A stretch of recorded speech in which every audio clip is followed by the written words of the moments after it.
Hello, everybody, and welcome to another episode of Moving into the Future. Today, I am joined by Jake Wegweiser, Executive Vice President of Strategy at Horticultural Creations. Jake, thank you for joining me today. How are you? Good. Thank you for having me. Excited to be here. Yeah, this is exciting. And I was going to say, I don't know if you consider yourself a horticulturist. So why don't you tell me a little bit more about yourself and Horticultural Creations? Sure. So first, again, thank you for having me. Excited. I loved all the previous episodes that you've done. So excited to be a guest. So I wouldn't say I was a horticulturalist before I started working here. And then once I kind of got sucked into the labor part of the business, definitely has become in my blood, no doubt. So I am 26 years old. I am born and raised from New York City. It has been a family business. My grandfather started this back in '76. He still comes in every day, bless his soul. He's 82, just makes a trek in like a trooper. So I've been around horticultural and greenery ever since I was old enough to walk and talk. So it's really been in my blood. I went to school in Boston, studied business and technology. And then just realized that New York is way much of a better place and definitely just fit my personality a lot better. So I moved back and just thought a nice young spirit could help a little bit of the older systems that were in place, I would say here. So now we are really just a full-fledged horticultural firm, but that's a really wide statement, I would say. And you can kind of think of us as really an art-based design company that uses greenery to highlight a company's brand image and story that they want to tell. And we do it all across the tri-state area here in New York for Class A buildings and hotels. Yeah, and that's a really interesting thing you said about art, because it's incredible what plants do for a space. It really is like an art installation. I was just finishing up doing a project for a client, and they recently had their plants delivered. And the way that it just so naturally adds so much life and invigoration to a space is so fascinating to me. And that's really what I'm interested to learn. When you have a blank palette office space to work with, how do you guys go in and what do you see where you can say, here's what we're going to do to really make this space, lively and a place of comfort or artistic vision? How do you guys handle that? Yeah, so that's a great question. So it's really all unique to each individual client. Like you kind of alluded to, and what I said earlier, we really believe that greenery is a true art form. And like everything else, it needs to have a purpose when going somewhere. So a lot of our clients like having that jungle look where you do a lot of plants all over the place, but we do have a lot of clients who are like higher end corporations who you actually need the floor space to either do trading or call your customers or have client meetings. So really the purpose of what we do is, what is the company's brand image? What's the story that they're trying to tell? What do they want to be known as? What vibes do they want to create? I was actually just at right before this earlier, Jack Daly.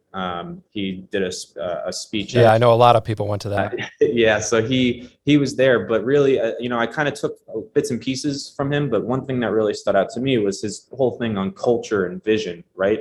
And I think that especially in today's day and age, you really need to have a fun culture, a fun vibe, because working from home the last 2 years, right, when you really can get anything done anywhere, you're now competing with the fridge at home or Netflix right up there, right? Or being able to just do those house chores and be on Slack at the same time. It's so hard to keep people focused. But if you can create a fun, truly fun, cool atmosphere at work that makes people want to come back to the office, I mean, that's just kind of the next wave. But also it just really encompasses your whole brand. So what we try to do is really understand that story.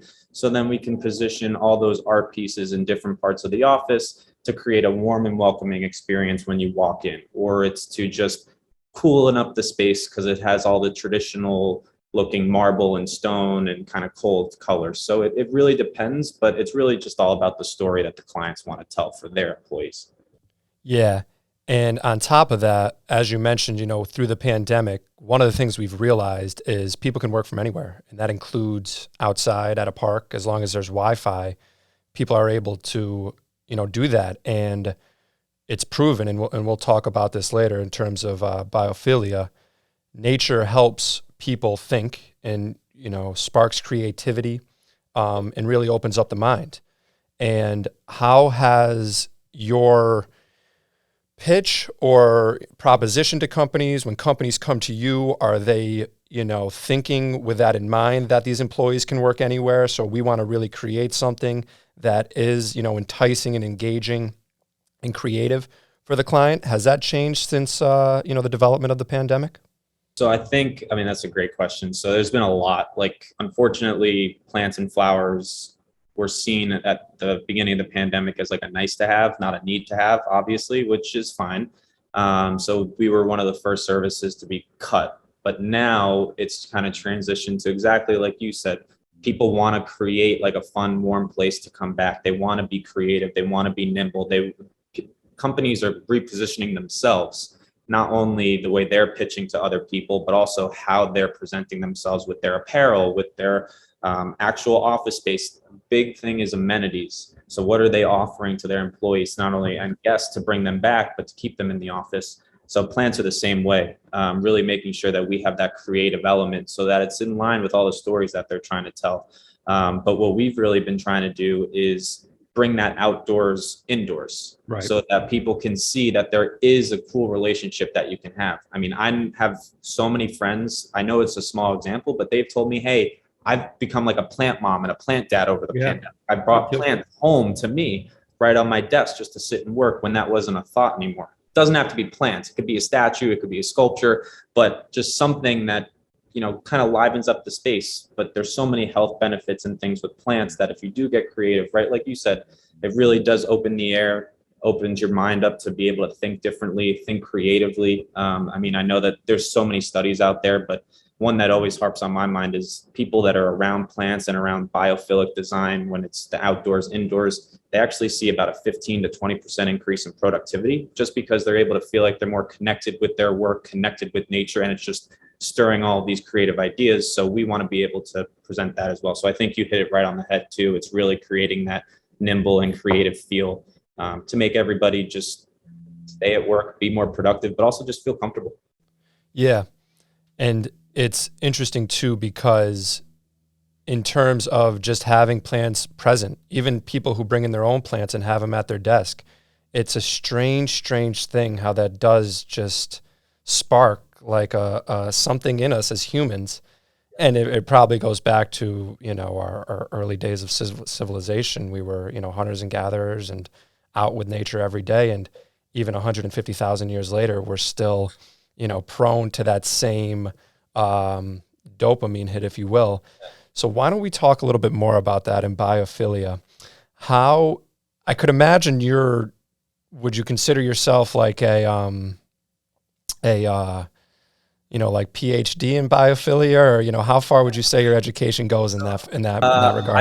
I didn't study anything about horticulture going into college. However, kind of just being around it my whole life and seeing the impact that it has, and also doing my own research, I am pretty well versed. But really, to kind of, for people who don't know, the concept of biophilia is to bring at broad level the outdoors indoors, so that you can feel the true connection between the man-made and women-made environments of our office spaces and hard structures with the natural elements of outside. And they do have a really nice symbiotic relationship with one another, everything from design elements to how it makes you feel and the health benefits.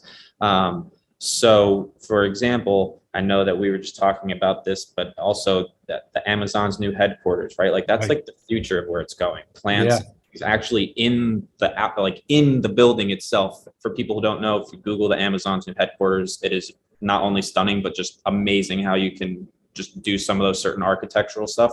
But really just seeing how they embedded the greenery into the outside of the building. So it doesn't necessarily look as your traditional corporate headquarters. It actually looks like a really cool, funky art piece in itself. So that's where, it's going, but really putting it all back to biophilic design, bringing the outdoors indoors, creating that connection. And there's so many health benefits of it too, with air purification. Certain plants give off higher air quality and actually remove the toxins from the air. So it helps. You don't necessarily need to Not saying that it's going to replace the HVAC systems, because it definitely won't, but it always helps. And over time, it's always going to produce the more health beneficial air and stuff like that. So all of that comes into play. Is there a way when you provide a package to, prospective clients and stuff like that, it actually shows the, like if you go with this package with this many plants and, this design, you're going to save this amount in, air quality, or improve your air quality this much and things like that. Do you include that in proposals? A lot of clients do ask for that. And we do have our smarter mathematicians than myself to actually do the equations and figure it out. But yes, that is a common question for sure. And it really just depends on the size of the office, the plants, and it's not an overnight thing, but people know that as you adapt more greenery, it's a slow process. Plants adapt to the new space. That takes a little bit of time. And once they're in the new space, then all the benefits start to come out. But we do supply that information for people who ask, and we can do those studies for sure. It's a lot more than just saying, hey, you got 4 plants and it generates this much. It's dependent on how much moisture you have, what HVAC unit. Also, it depends on the dryness and the temperatures that you keep in the office, what specific plants you do have, how often they're being treated. All of that plays into that final number of helping. But yes, it is very easy to look at and show at the end of it. And it's really cool to see like clients' faces when they look at it and they scratch their head at first saying, okay, yeah, I've heard this before. But then when they look at the numbers, they're actually like, oh, wow, like that is actually beneficial and that could really help. Yeah. And because you look at some of the laws in New York State now about, buildings and companies having to be a certain carbon neutral level. So by offering a service like this, that's just one more way to get there and do that sort of thing. So that, that's a really interesting like sell proposition for you there. And being certified is a huge thing. And I know everybody sees that around all the Class A buildings. Every building wants to be LEED certified. And a part of that to help boost your points to get there is having some sort of green roof, and that's a new local law that's come in, but it's either a green roof or solar panels, really just, again, to help be more sustainable. Sustainability is huge, more energy efficient.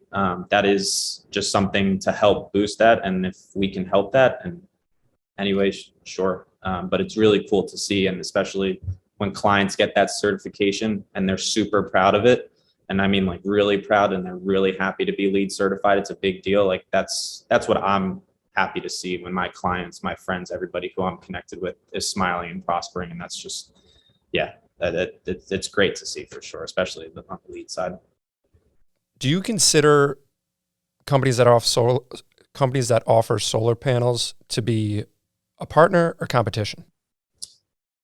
I'm going to say competition because it's taking business away. However, I think in the grand scheme of things, it is, I wouldn't say it's friendly competition, but I think there's a place for both in the world. And I think that there's a unique way where you can do both, and people do have both. I think that, it's interesting to see how Amazon is making its headquarters with the plants and greenery on the outside. However, I'm thinking about like I know it might be self-sustained environment, but not everybody has the luxury of being like an Amazon and can afford systems like that. So how do you then maintain something that's, 20 stories, even 10 stories in the building on the side? Like that's a whole different animal. So I think in those realms, you can create unique products or even partner with companies like we do sometimes to say, hey, this might not be a good opportunity for a green roof, but you should use solar panels instead. But I think it's a good friendly competition. And I think that there's a place definitely for both parties for sure, if not to work together side by side. Yeah. Yeah, because I was curious about that. That is an interesting proposition because you're both aiming to do the same thing, but in different ways. Exactly. So when you're working on buildings like that, you're going directly after is it the developers? Is it the property management team? Who is it exactly who you're working with in that regard when you're, again, I'm thinking of it from the office space standpoint, and we're, kind of evolving the conversation into whole buildings. How are you approaching that opportunity? Yeah, so office spaces, there's, kind of the office manager, facility manager, director of real estate at kind of the portfolio level. Not architectures and stuff like that?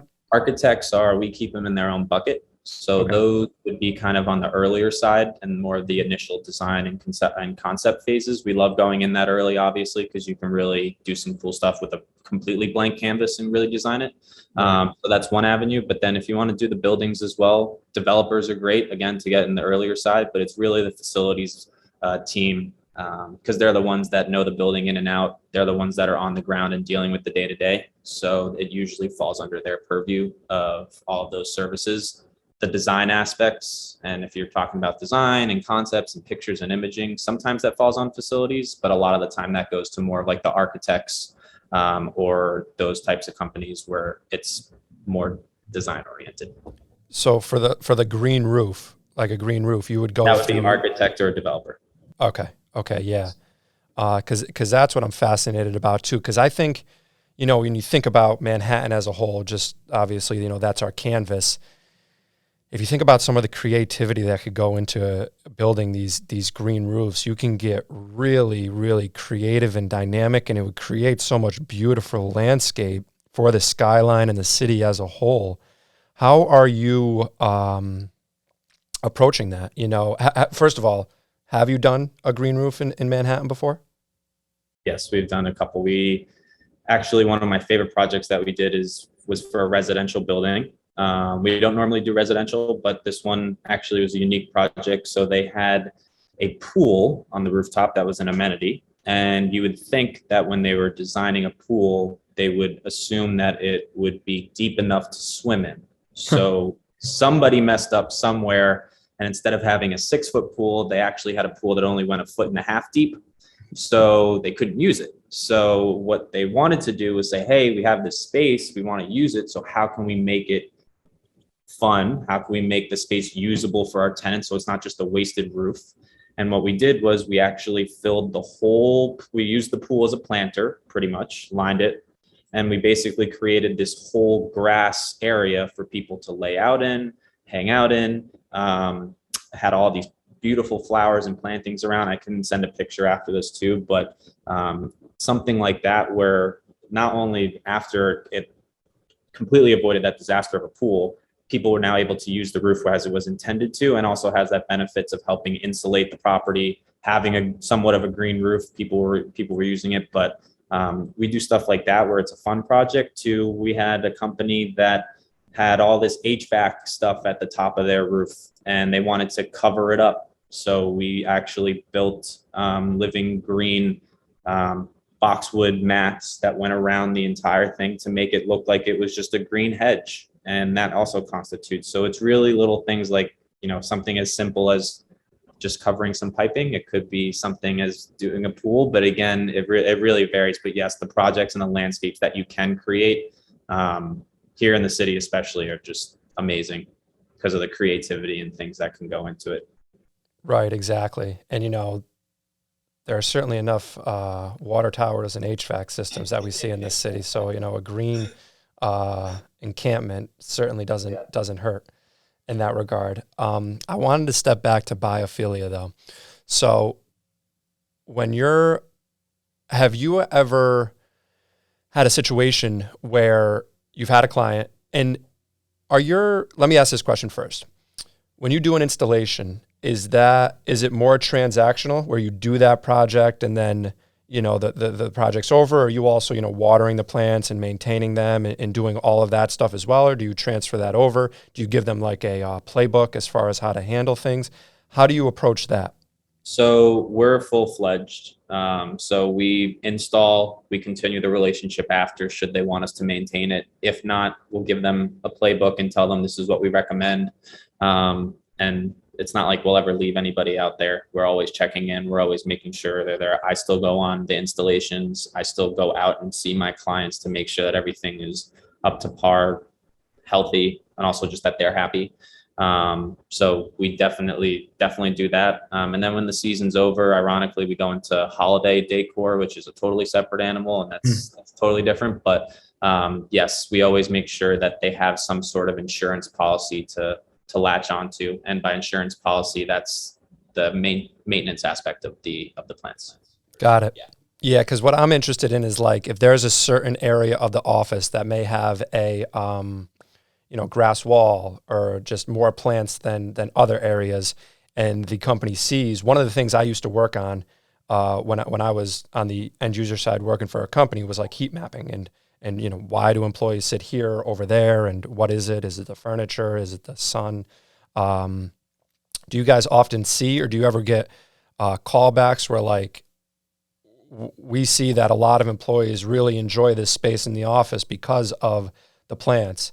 Can you come back in and add more here or adjust things this way so that we can make this space more engaging? Does that happen often enough? More times than you would think, and in a great way. Yeah. I mean, a lot of people realize it's really powerful to see the before and after. And our approach is often less says more. So we don't like to come in and throw a whole jungle look, because that can also be very overwhelming. A lot of plants can be overwhelming. The color green or the same color, regardless of what it is, can be a lot sometimes. Like I get that. So what we like to do is say, hey, let's focus on your key strategic areas. If you have a reception area, that's your first impression, something should go there. That's key. Your meeting areas or your amenity spaces, those are the next, because that's where employees hang out and where they want to go. So start putting them around. Once those areas are designed, then it's like, okay, where else can we strategically put them? And it typically is between meeting areas, conference rooms, places of gathering where employees sit together. We have the occasional where that one employee all the way in the back that doesn't like to socialize with anybody wants their own little plant, and that's okay too. We will definitely give them that. However, what we've seen is really those places of gathering, the conference rooms, the stereotypical, hey, the water cooler conversation, wherever people and employees are hanging out and sitting that's not at their desks, that's usually where something is going to be, just because that's where they've congregated. But we get calls back all the time to say, hey, we actually think this area is a little bit dull in this back corner. Can you spruce it up, or do you have any ideas? Sometimes we say no, and you shouldn't do anything. But a lot of the times we're like, yep, let's definitely do something. And it's a slow, gradual process of making it that end result what you want to do. So it's a little bit at first, and then we keep kind of coming back and strategizing different parts of the office, because not necessarily every part of the office, especially now, has high enough foot traffic to justify something. So that's kind of where we transition to be more of a phased approach versus a throw everything at you at once and see what you don't like. Yeah, certainly. And I could imagine that works out very long term in terms of the relationship and just the the account and the business as a whole. That's very strategic. So when I was working at Indeed, I was doing an opening in Japan, and we had a full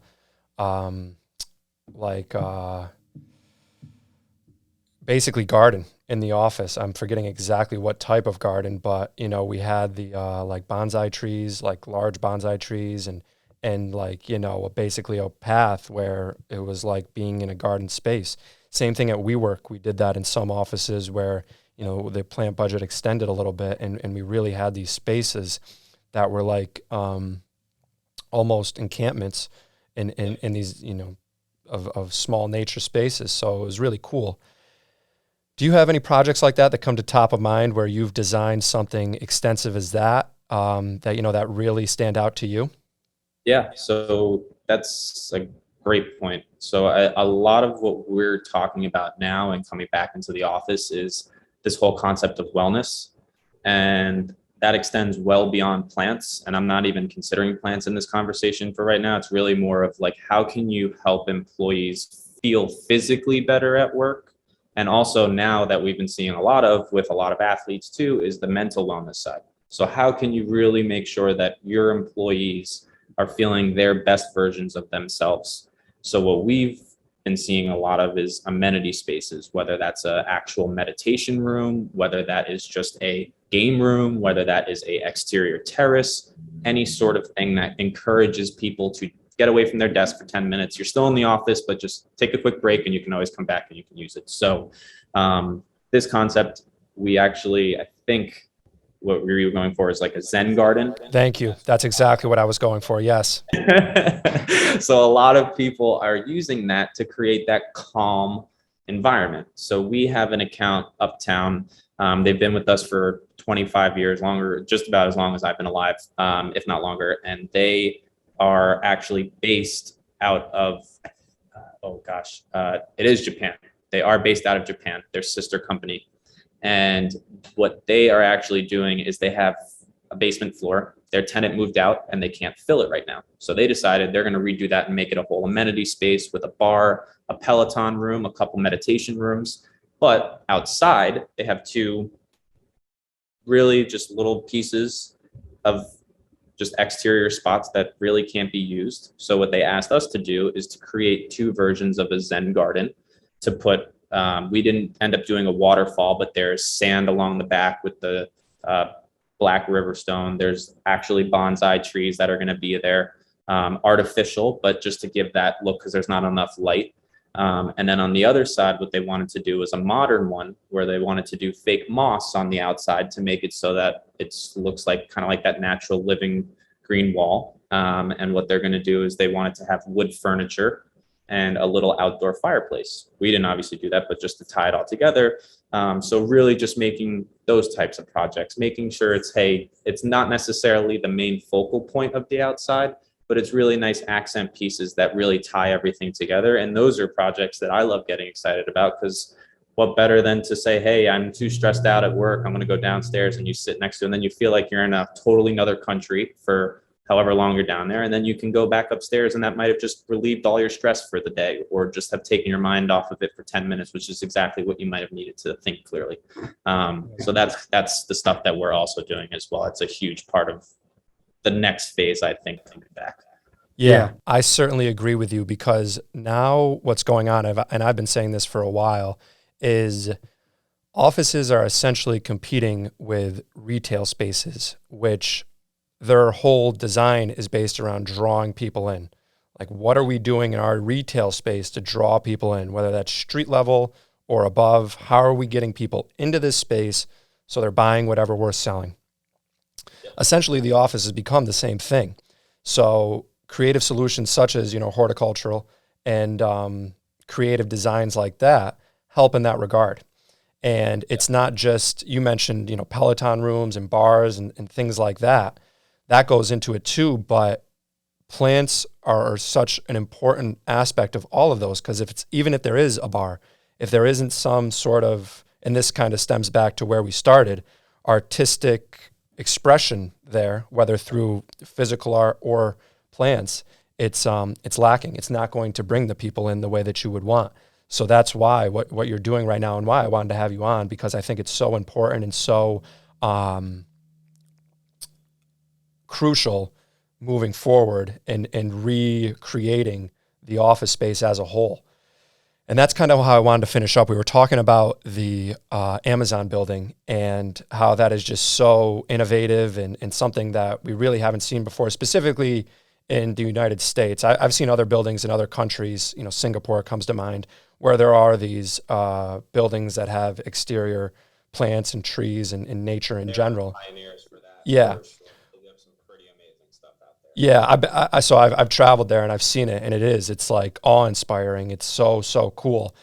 What I wanted to ask is, considering you're involved in the industry and you have a pulse on what's going on, in 10 years' time, how many buildings do you think we could have like that in New York City realistically? I've never been asked that before. That's a good question. I would say ideally I would like to have as many as possible. Right. And keeping in mind, sorry to cut you off, but keeping in mind with the new laws surrounding like carbon neutrality in buildings, we're going to have to start thinking of creative solutions for these things. I agree. It's definitely right around the corner. It's actually happening right now. Unfortunately, it's not one of those laws where people are knocking on the door saying, hey, you need them. And it keeps saying it's coming. So ideally, I would love everybody to have it, but I think it's, going to be the norm. And if you don't have something, you're going to be like the standout, but not in a good way. Right. People are going to do a double take and be like, wait, what's wrong with that building for not having something green or helping it be more sustainable? And it doesn't necessarily have to be like Amazon where you have the whole thing embedded into your structure. But there has to be something, and there is going to have to be creative ways of getting it done. I know office spaces interior are using us to do like privacy screens. So instead of the plexiglass, We actually, at a crypto company, they're on wheels, two sides, live plants, and you can put it in between your desks. So people have that nice barrier. It also prevents, people from distancing, and actually helps people for distancing, and just having it more aesthetically pleasing than a piece of plexiglass. So I think things like that will translate and are going to continue to translate to the exterior side, whether that's having, more trellises with roses and ivies coming around, to create people shaded areas to hang out with, or it actually might be, blockages and pieces of furniture that have plants and stuff around them. There's so many different ways that you can go, but I see it being a very big part of the future, both in the next, couple of years time. You're going to see some companies like Amazon and other big ones making a big push. And then the smaller ones, who don't have that luxurious of a big budget like that, will adapt it. But I would say you're spot on. Within the next 10 years, you should be seeing a lot of really, really cool changes in terms of incorporating more biophilic design and greenery into the buildings that we see. And I'm sure a lot of people will just walk by it and not really recognize it. But if you're in the industry and you're in the space, it's going to start to stand out. I really do think, because you're going to have to be creative and continue to be creative to stand out, especially in a big city like New York. So you're going to start to see some really cool things, and I'm hopeful, and I really am excited to see where it goes and be a part of it too. Yeah, same. So am I. So yeah, next time we have you on, maybe we'll be talking about some of these new buildings and what they're doing, and hopefully involved in some of them, and we can, have a little testimonial about your process and what goes into that. I'm sure people would really like that. Yeah. So Jake, thanks again for coming on. Looking forward to seeing you in person again soon, and we'll chat soon. All right. Thank you so much for having me. It was a pleasure. Yeah, it was. Thank you a lot. Thank you everybody for listening. We'll talk again soon.